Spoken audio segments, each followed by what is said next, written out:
अब यह दूसरा पत्र है जो मैं तुम्हें लिख रहा हूँ। इन दोनों पत्रों में उन बातों को याद दिलाकर मैंने तुम्हारे पवित्र हृदयों को जगाने का जतन किया है, ताकि तुम पवित्र नबियों द्वारा अतीत में कहे गए वचनों को याद करो और हमारे प्रभु तथा उद्धारकर्ता के आदेशों का जो तुम्हारे प्रेरितों द्वारा तुम्हें दिए गए हैं ध्यान रखो। सबसे पहले तुम्हें यह जान लेना चाहिए कि अंतिम दिनों में स्वेच्छाचारी हंसी उड़ाने वाले हंसी उड़ाते हुए आएंगे और कहेंगे, क्या हुआ उसके फिर से आने की प्रतिज्ञा का? क्योंकि हमारे पूर्वज तो चल बसे, पर जब से सृष्टि बनी है हर बार वैसे की वैसी चली आ रही है। किंतु जब वे यह आक्षेप करते हैं तो वे यह भूल जाते हैं कि परमेश्वर के वचन द्वारा आकाश युगों से विद्यमान है और पृथ्वी जल में से बनी और जल में स्थिर है, और इसी से उस युग का संसार जल प्रलय से नष्ट हो गया। किंतु यह आकाश और यह धरती जो आज अपने अस्तित्व में है उसी आदेश के द्वारा अग्नि के द्वारा नष्ट होने के लिए सुरक्षित है। इन्हें उस दिन के लिए रखा जा रहा है जब अधर्मी लोगों का न्याय होगा और वे नष्ट कर दिए जाएंगे। पर प्यारे मित्रों, इस एक बात को मत भूलो, प्रभु के लिए एक दिन 1000 साल के बराबर है और 1000 साल एक दिन जैसे हैं। प्रभु अपनी प्रतिज्ञा पूरी करने में देर नहीं लगाता जैसा कि कुछ लोग सोचते हैं, बल्कि वह हमारे प्रति धीरज रखता है, क्योंकि वह किसी भी व्यक्ति को नष्ट नहीं होने देना चाहता, बल्कि वह तो चाहता है कि सभी मन फिराव की ओर बढ़े। किंतु प्रभु का दिन चुपके से चोर की तरह आएगा।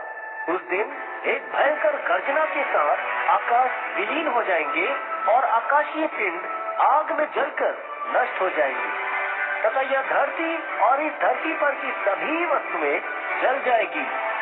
क्योंकि जब ये सभी वस्तुएं इस प्रकार नष्ट होने को जा रही है तो सोचो तुम्हें किस प्रकार का बनना चाहिए।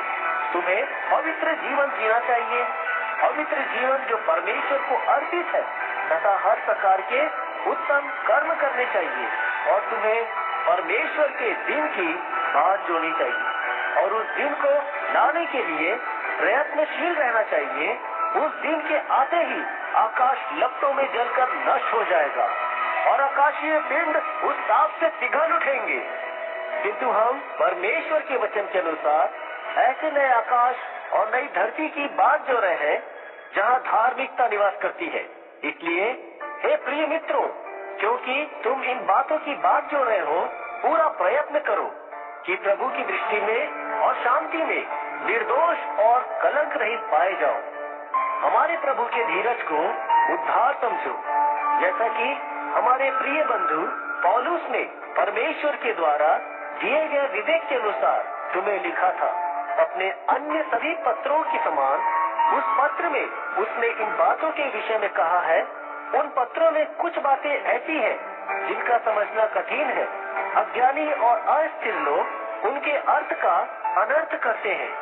दूसरे शास्त्रों के साथ भी वे ऐसा ही करते हैं, इससे वे अपने ही पैरों पर कुल्हाड़ी मारते हैं। तो हे प्रिय मित्रों, क्योंकि तुम्हें ये बातें पहले से ही पता है, इसलिए सावधान रहो कि तुम बुराइयों और व्यवस्थाहीन लोगों के द्वारा भटक कर अपनी स्थिर स्थिति से भीग न जाओ, बल्कि हमारे प्रभु तथा उद्धारकर्ता यीशु मसीह के अनुग्रह और ज्ञान में तुम आगे बढ़ते जाओ, अब और अनंत समय तक उसकी महिमा होती रहे।